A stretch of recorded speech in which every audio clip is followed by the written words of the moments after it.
scaredy cat.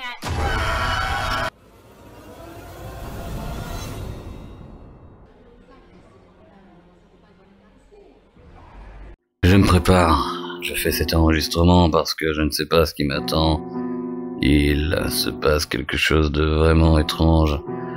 Actuellement, je prends ma tenue de plongée, ma caméra, et je vais voir, en plongeant à pic ou longeant les récifs, ce qu'il se passe, car mon île bouge et au début, je ne voyais pas vraiment de différence, car j'étais à proximité d'autres îles, et je me disais que peut-être, avec les plaques tectoniques ou n'importe quoi, bon après moi, je suis tranquille, hein, mon île elle fait 100 mètres sur 200, j'ai ce qu'il faut, je suis bien, je suis à l'aise dedans, j'ai mon petit bateau pour aller à la pêche, donc je me prenais pas tant que ça en fait le bourrichon.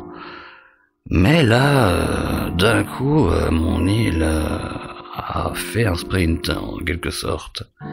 Je me retrouve à 1 mille des côtes d'un continent, à mon avis, l'Afrique. Ouais, ou l'Afrique, ou l'Amérique du Sud.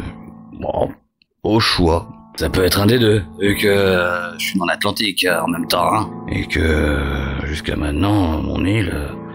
elle bougeait quelques mètres par-ci par-là. Bon, c'est bizarre quand même. Je vais voir ce qu'il en est. Au fur et à mesure que je plonge, en longeant la pente qui est de forme pyramidale, mais adoucie, pas comme des pyramides d'Égypte. Ça fait une pyramide, mais comme si elle partait d'un rond. Non, j'aperçois des antennes. Attends, ouais, je vais mettre la... Ouais, il faut que je mette la caméra en haut. Il y a des antennes qui dépassent de devant. Mais c'est quoi ce truc? Non. Il faut que je remonte. Ah, un peu d'air. Ah là là, je vivais sur une bernique. C'est pas possible. Tout ce temps, en fait, la pauvre bête... elle devait avoir à manger à côté des autres îles. Et elle a dû tout manger dans le secteur. C'est pour ça qu'elle bougeait, en fait, et qu'elle ratissait tout. Et là, maintenant, elle va rechercher un autre spot pour manger, quoi. Qu'est-ce que je vais faire? Là, il faut que je prenne mon bateau et que je parte d'ici. Elle est colossale, cette bernique. Vous imaginez? En me rapprochant, mon île de 100 mètres sur 200. Là, elle fait au moins 500 mètres sur 1 kilomètre.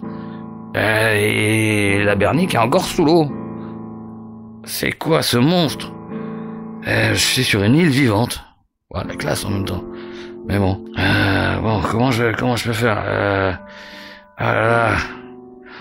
En quelque sorte, je peux rester dessus, parce que bon, je peux voyager dans un sens.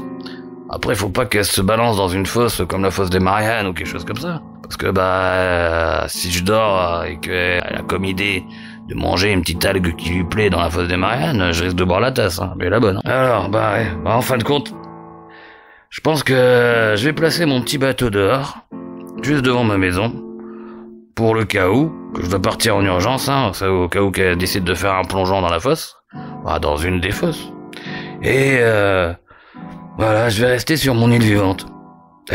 Tout le monde peut pas dire, hein, qu'il fait du pays en regardant juste par sa fenêtre.